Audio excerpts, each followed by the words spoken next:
Welcome back to the channel. I'm Tavares, and we're going to be doing an interview with JeJaJeJa, known as the best Kirby in the world, one of the best Kirby players I've ever seen, has shown that this character can do something in the meta and has beaten a good amount of players, and I just wanted to interview him and see what is up. So, JeJa, welcome. Thank you for doing this. Hello, everybody. Yes. But how are you doing? How's it going? Personally, things are going pretty well. How about you? It's going great. Honestly, yeah, I'm just glad to do this interview. Just wanted to ask first, how has your 2024 been, and how excited are you to compete in 2025?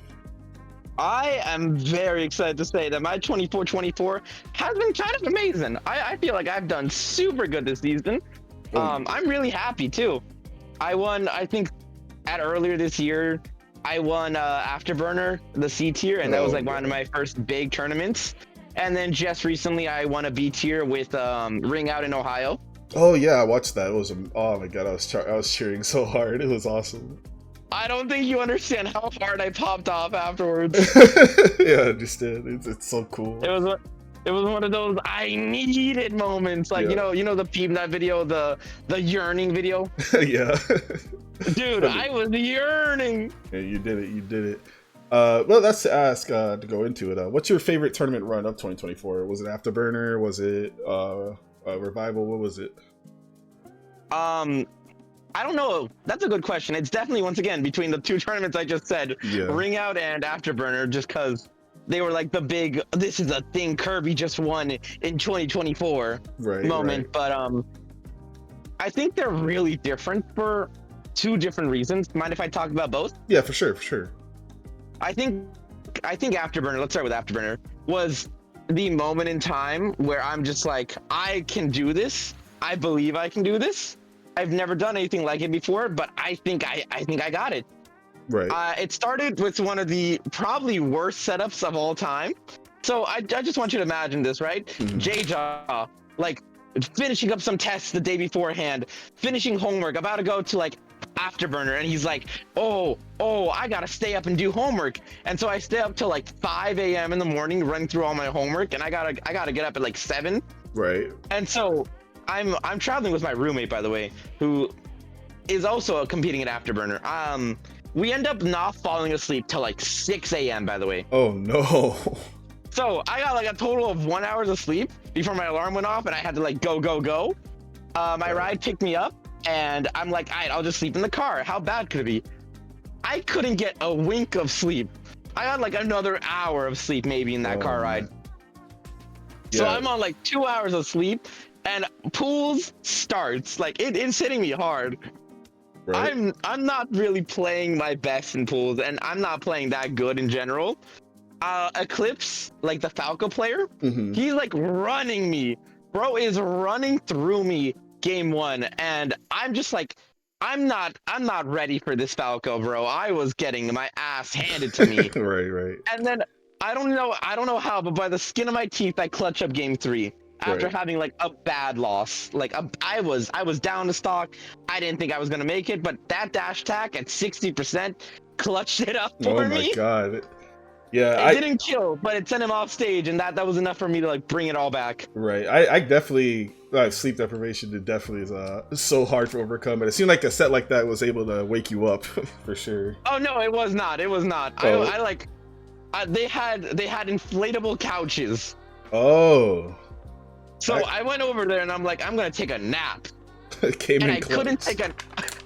not take a nap because it was so loud in the venue. So I asked our driver, hey, mind if you like open the door? And then I set my alarm for top whatever. And he's like, oh, okay. So I go nap in the car. I like lay down, and I set my alarm. And me and my roommate decide we're both gonna go take a nap. So he just sits in the front seat where he was sitting on the way up, and I sit in the back and lay down, and I'm just like, I'm out like a light. I'm cold. It was like an hour, probably like an hour nap, maybe like an hour and a half.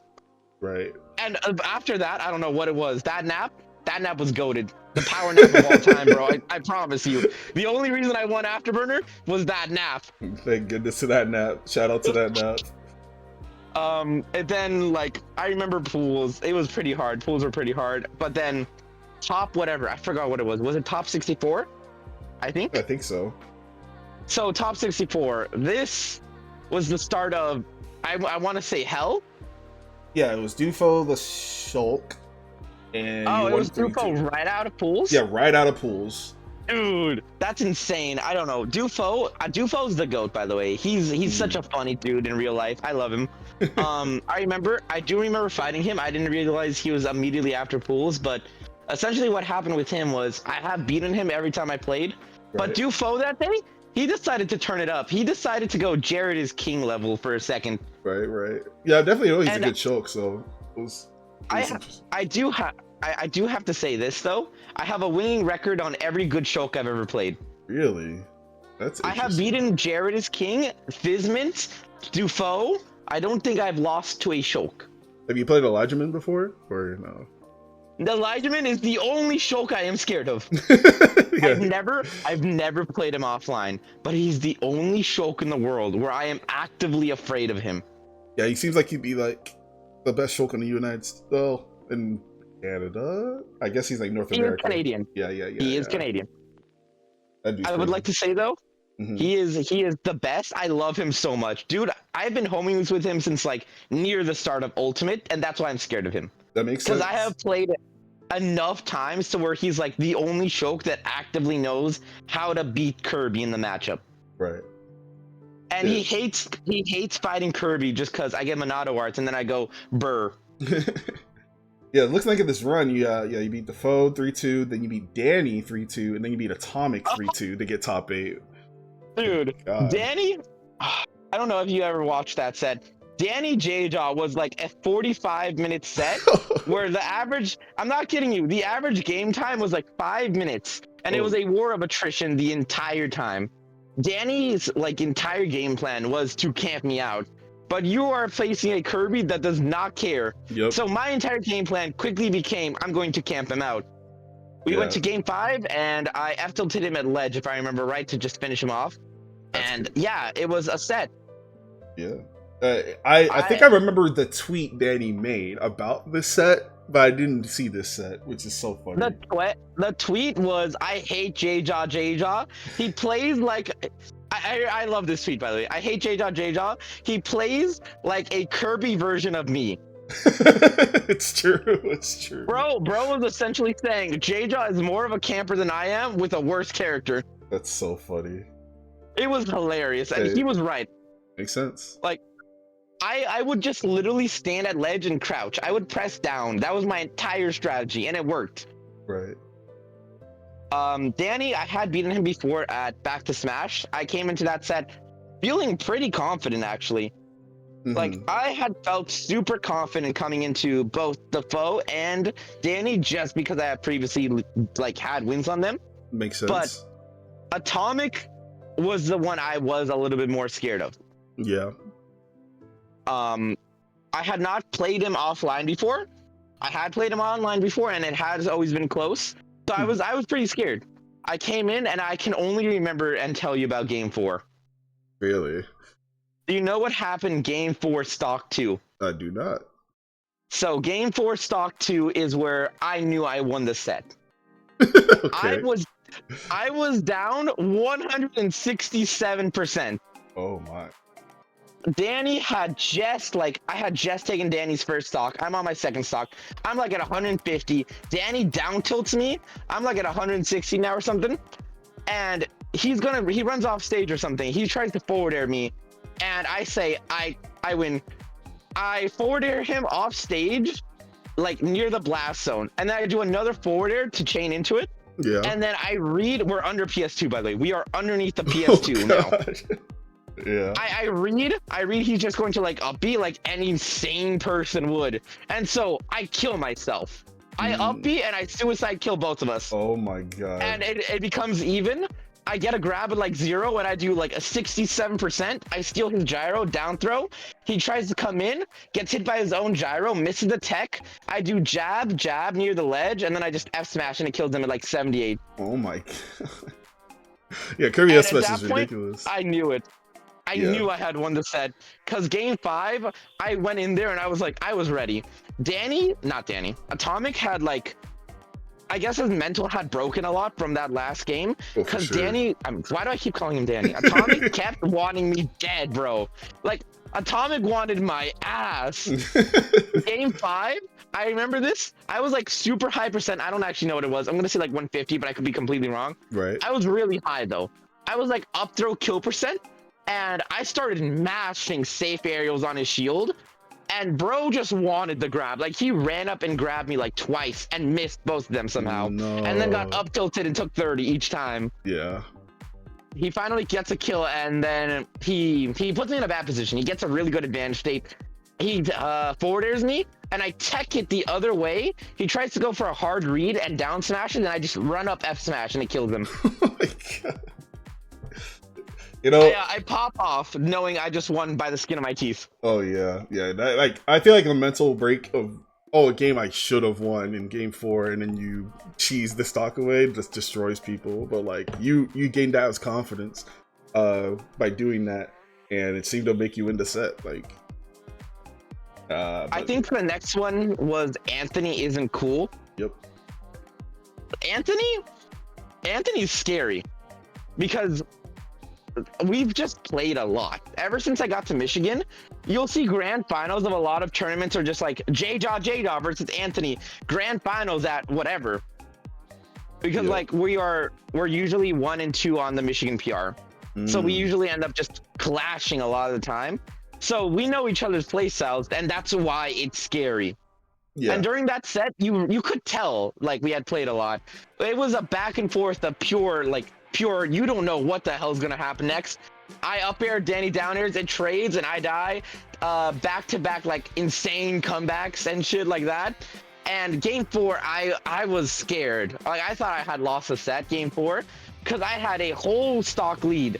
And I had Anthony on the ropes, it looked like, and then Anthony took my stock and essentially out advantage stated me till we matched percents. And then eventually on this last hit situation, he just gets the back air and I die. And game 5, I was like scared. I was actually legitimately afraid. Game 5, I think I should have lost. Because I go in for a risky rock to try and just end the set, but Anthony snaps right before my rock hits him. And he goes for a down air on my rock and sour spots, and then kills himself. I do remember this. I do remember that. Last stock, sad. last hit. Last stock, last hit. Oh, I remember that. And he kills himself. Yeah, I remember that. That's so sad. Dude, I'm sorry. I love Anthony. He's chill as a dude, but like, I popped off on him. Of course. Like, dude, I don't know that. Oh my god.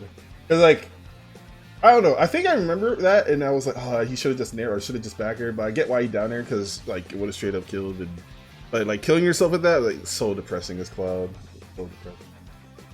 On the other side of bracket though, like something really important happened. Candle upset Onin, and that was like huge. That was everything. Yeah, you think? I think I wouldn't have beaten Onin. I don't think I would have beaten Onin. Fair enough. Fair enough. And so when Candle beat Onin, I was sitting in my chair, and I popped off because I was sitting next to like my carpool, and we were talking about the match. And I remember the purple pigment snipe, and I was just like, "Holy shit!" He did it. He actually won. And so I go up and I face Candle offline for the first time, but I was kind of hyped because I kind of liked fighting Olimar. Right. And so I go in. I'm pretty confident. We go game 5 again with me winning the first 2 games, but I couldn't clutch out the next 2 games. Still, game 5 was just this. I got a lead and I kept the lead the entire time game. It was really good. There was nothing really about it that was like special. It was just kind of, I outplayed him for a little bit of time, and then I just continued to play well the entire set, like the entire game, essentially. Yep. Makes sense. And then Wilds was insane, bro. Yeah. Atomic had.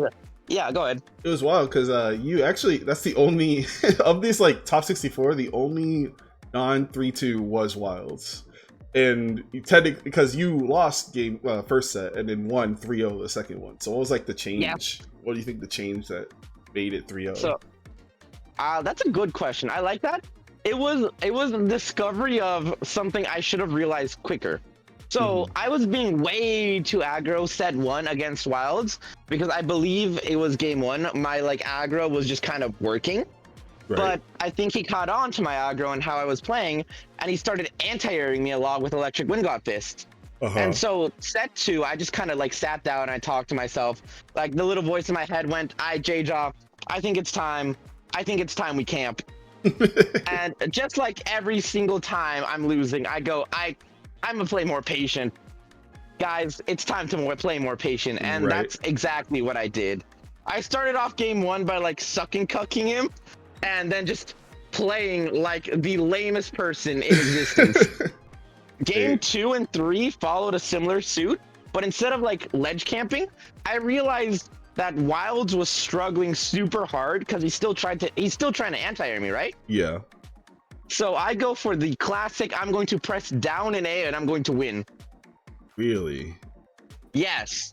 And that's exactly what I did. Huh. I would have thought Electric Wind God would have went through that. Down tilt? No, down tilt always beats Electric Wind God Fist because it low profiles it. Oh, that makes sense. That makes sense. So I just started like low profiling all of his Electric Wind God Fist because during set 1, every time I like tried down tilting, he would try using different moves that actually hit down tilt. Yeah. But I don't know what snapped within Wilds, but he was getting like a little angsty because I would start like camping, I think. So he's just tried more electric, and more the answer to more electric is down and A. And Wilds was scared of down and A, so he started holding shield more, which means I got free shield pressure to the point where his shield often became small, and then I just rando F smashed and broke the shield. My God. That's how I beat Wilds. I rando F smash because I knew, hey, he's either gonna roll away and I'm not gonna get punished. He's either going to shield and I'm going to break his shield, or he's just going to get hit. And I'm okay with all 3 of these options. So I rando F smashed. It broke his shield and I hammered. And he died. That's what a smart, honestly, very smart analysis from that, because I didn't even remember. I didn't think that down tilt would be so strong, but now I'm thinking about it, the Electric Wind God Fist does get low profile by a few moves, and that's one of them. That's awesome. I think Afterburner had like a lot of setup to it, and it had a lot of payoff. That was probably just the best I've played in a long time and will play in a long time. I'm trying to get there consistently though. Right. The next one was Ring Out. And this one, it kind of means a lot to me, as weird as it is to say. The Ring Out win was really important to me for completely different reasons. It was like Kirby B tier, yeah, that's cool and all. I was struggling. I'm gonna be real with you. This is like mental health stuff. I was just having such a shitty ass week, bro. Right. I was such down in the dumps because so much bad stuff has happened, and school was getting on my ass. I was getting beat down by the world essentially, and my mentality was reflecting that a lot. And so I walked into like Ring Out with sleep and tea and stuff, but my head was not where I needed it to be. My mindset was a lot more scared and worried, and everything was on top of it. And the big thing is just like one of my friends, she was having her own stuff happen at the time as well. Right. But like, she's my best friend. They all are. I have like these 3 best friends that I talk to like every day, right? Right. And I think the way that happened was I told one of them, hey, my mental health is just kind of like bad right now. Can we go like play a game or like talk or something? And the next like night she got on the phone with me and she's just talking to me, and we're playing like Roblox or something, and it helped me because it made me like realize that she's doing better, and that, hey, everything's going to be okay no matter what. We're going to be here for each other and stuff like that. And then I called up the other friend and she was like, you're okay, Jesse, let's just talk. And we just talked. That's it. That's all we did. It was really, really nice. Yeah. Sadly, my best friend of all of them, she was just like really busy that week with a bunch of stuff. And so we just texted a lot. And right before the tournament, we texted and she was just like, good luck, Jess. I know you got this.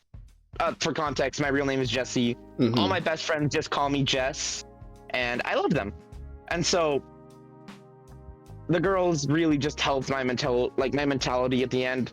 And although my mentality was still not where I needed to be, I was able to just lock in and focus for most of the bracket. Right. And I was able to solve like a lot of the puzzles that these players presented me. I think if we were to go through them, there was a couple lucky here and there's. Like Elijahman was in my bracket path initially, yeah, but he got beaten out. Yeah. Do you know who he got beaten by? Time Gear. Yes, dude, I love Time Gear. Time Gear is such a cool player. I love watching Time Gear. Yeah, definitely one of the coolest Min players I've ever watched. I was like hype.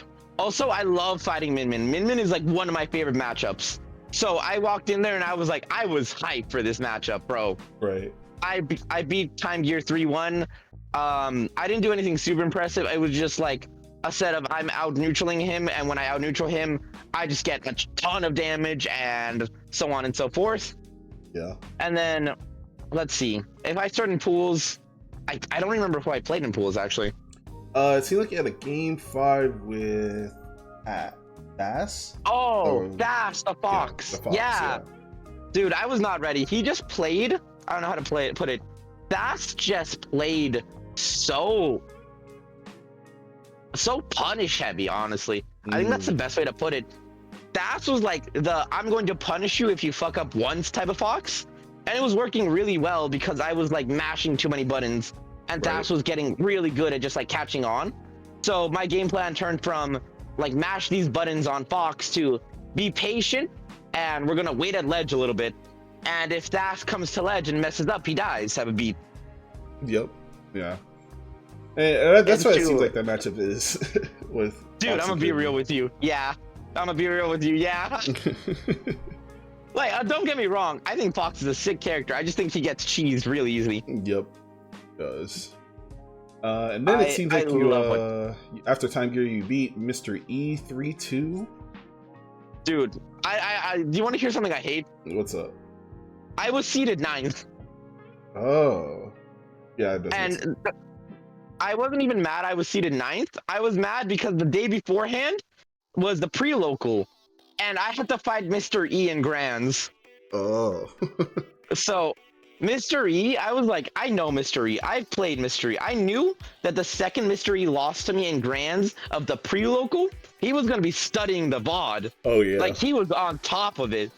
So, I did the only smart thing I could.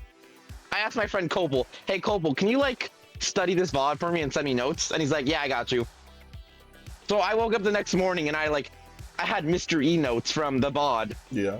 And right before I went and played Mr. E, I took a minute, I bought an iced tea, I read through my notes, I chugged down my iced tea, and I went to go confront Mr. E. You did it. Honestly, yeah. I low-key should have lost game 1, but I got like a huge advantage state, and I read him really hard, and I killed him at 72 with an F smash at Smashville. God damn. I just knew he was going to like forward air or something, so I went for like the raw F smash, and it worked. I don't know how it worked, but it worked.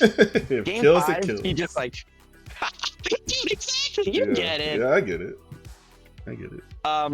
Game 5 was pretty hard just because it was nerve-wracking. But the second I got the lead, I was just like, I need to keep this lead, and I did. I managed to keep the lead the entire game and beat Mr. E. Nice, awesome. And then yeah, the 3-1 on Comet, 3-1 on Icy Mist. I'm so sorry, Comet. I'm so sorry, Comet. Yeah, to play. I am. Did you? There's a Twitter clip I pulled out. It's just me cucking Comet. Oh, 3 times in a row. That's right. I remember seeing that. Dude, that's so funny. It was so funny. The reason I did that was because like game 1 and 2, I kind of had like a good amount of lead, but then game 3, Comet had like caught on to a lot of my habits, and so I just said, we ball, fuck it. I'm going to time him out. Time to cheese. Like, yeah, I sat on the ledge like the Kirby player I am. Shootout would have been proud of me, bro. Shootout would have been proud. Yep. That's exactly what I thought it was, the Cheetah. When you did that, that's so fun. So yeah, that went swimmingly, actually.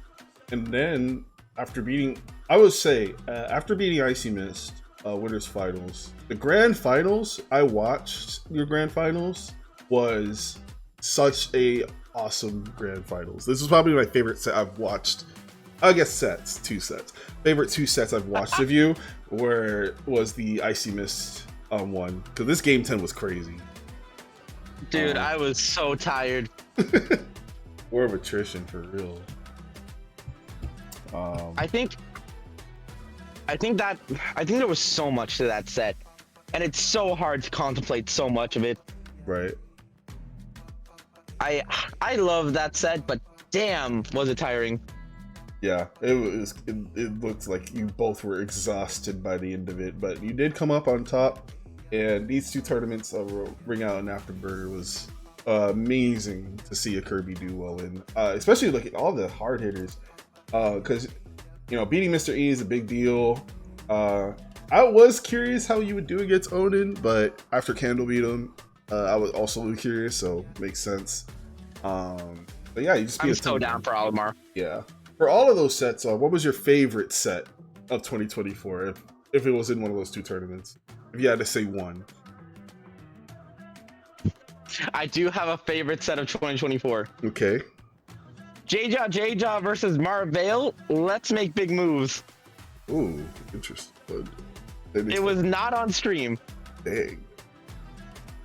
It was just like, this is such a random set, but I'm pulling it out because it's just Marvel's been like a friend of mine in the Smash community since the beginning of Ultimate, and we've never had a chance to play in tournament or offline until Let's Make Big Moves, and it was really fun. That's the entire thing. Marvel's a Min Min player, right? Marvale is Let's see. Yeah, Marvale, the retired Lucario. He picked up Palutena recently. He's a Palutena main now. I see. Interesting choice. But well, makes sense. As weird as it sounds, I like the funny matches more than the this is super close sets. I feel that.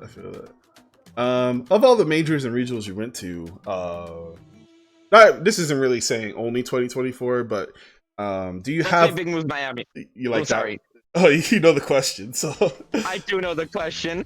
You were about to ask what's my favorite major to go to. Which one would I recommend? Yeah.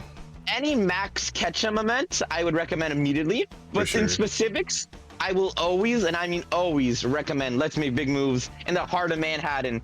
Every single time, every single year, ever since I've started going to events, I have personally made room in my budget to specifically attend LMBM because it is that good. Well, that's exciting because I'm going to be going to my first LMBM in January, so I'm excited. Wait, really? Yep, I'm going. Dude, money match me there. Money match me there. Yeah, for sure. I'll see you there. I will see you there. Yeah. All right, but what's your favorite way to practice Smash? This is a hard one because I feel like there's a couple different things I do. I play with people I consider to be equal skill to me or better than me a lot of time, and that's just in general how I improve.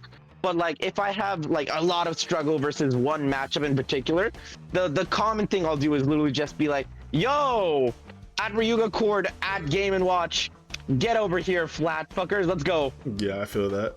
Makes sense.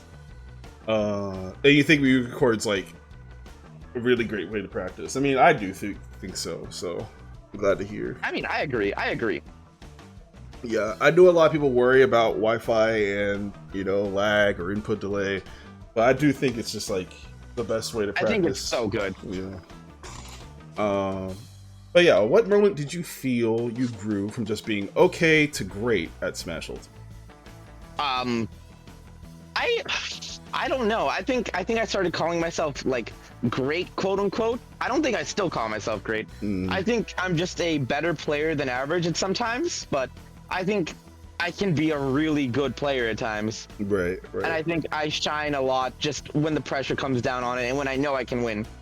Yeah. I knew I could do good at Afterburner, and I pushed myself to do best, my absolute best. I knew I could do good at Ring Out, and I pushed myself to be absolute best. Makes sense. I just think there's a lot of people that are better than me at the moment, and I want to catch up to them. I want to be right next to them. So that when people look at stuff, they go, oh, hey, JeJa's my path, and they say, I got to practice for him, or I got to be ready for him. Right. They can't underestimate me even if I just play some random low tier. They have to put respect on my name. Yeah. And I think, honestly, maybe I can't speak for every top player, but I think everyone knows your name at the point that, oh, they recognize, oh, it's a Kirby, and they're either sweating or they're like, all right, I gotta make sure I remember what my character does, because I don't know, like, even the super top players, I think, know about you by now. Oh, I mean, I'm sure they do. I want to be standing next to them, I guess. Makes sense. I want to push myself to where I'm standing next to them. I'm excited to see you do that in 2025. Moving towards Kirby. Kirby is seen as a low tier, and I think, other than you and Gilhue, and I think of other Kirbys. So there's me, there's Gilhue from Mexico, Kanakuru in Japan, Night Pixel in France. Those are like the big ones. There's some like closer to like local ones, some home hitters. Pikake from California is a good example.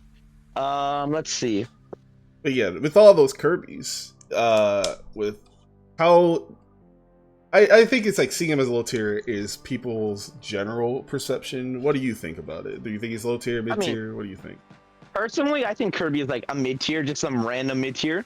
I think he could be like low mid tier or like to mid tier, but I do not think Kirby is personally a low tier character. I think he has the correct tools. I think he has the cheese, and I think he has the kill setups to really help him out. He is just held back by, for the most part, struggling to get in half the time. But I think there's a lot of workarounds using the fact that he has down tilt, the fact that he has crouch, and in general, just some random mix-ups that he can do. Right. Like with Icy Mist, I also think copy ability is something to talk about, just randomly. I think copy ability versus Icy Mist was like a big thing. And I don't think anybody ever talks about the fact that Kirby can just change some matchups from like -2s to -1s, like with Samus, by getting Charge Shot or whatever the copy ability is. Monado Arts, Charge Shot. Patui's a really funny one, even if it doesn't change the matchup that much. Right. It's just really cool.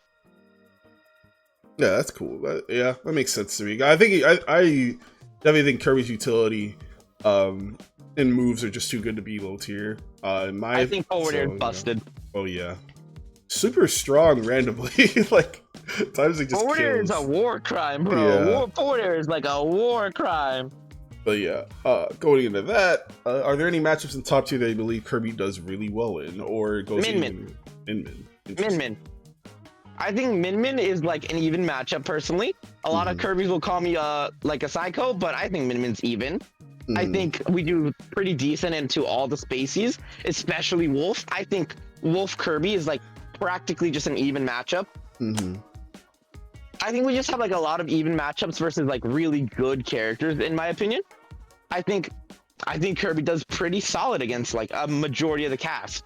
Just going even with a lot of random characters that a lot of characters might struggle with, or dealing with a lot of random characters that some characters don't. I think Kirby Villager is like another just random mid-tier even matchup, for example. Right.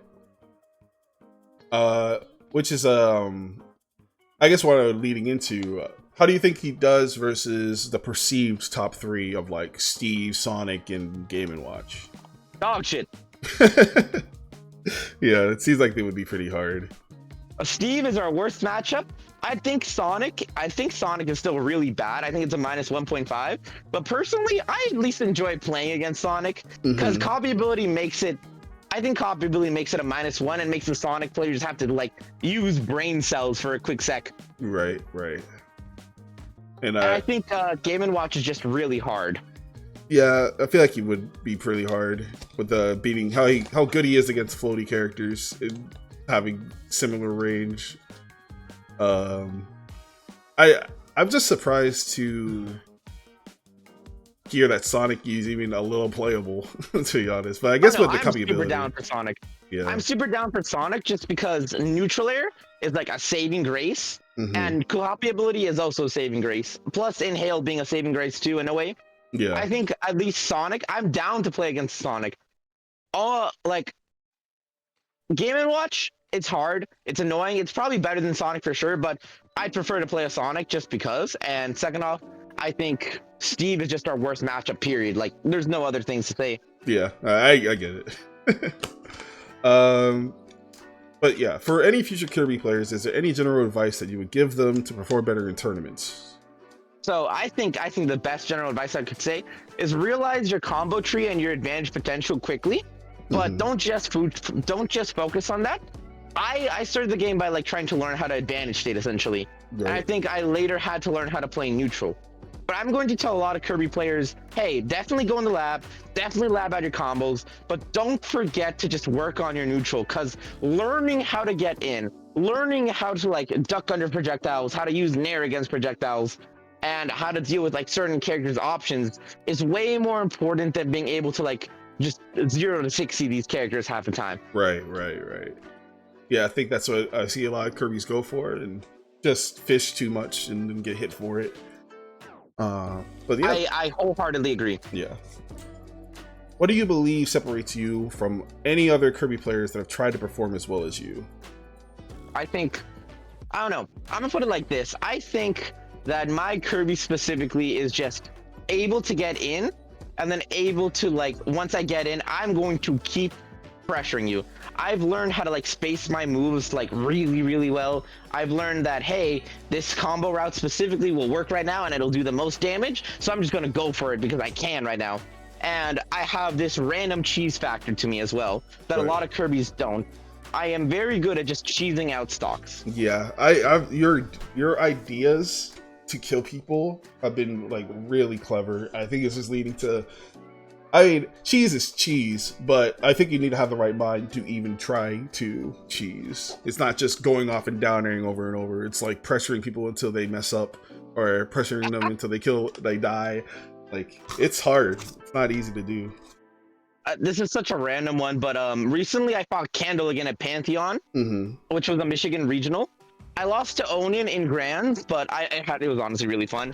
What happened with Candle again was really funny. Game 5, I just like outplayed him, but I think it was game 3 specifically, where I cheesed the hell out of Candle. I don't know how. I think I might have inhaled and then like spit him out under the stage. And then I think I just up aired, forward aired, up aired, and then up beat all at once while he was under the stage of Smashville. And he teched the first 4 and then missed 5th. Oh my god. And I'm just like, yeah. Could not get away. I would have missed that.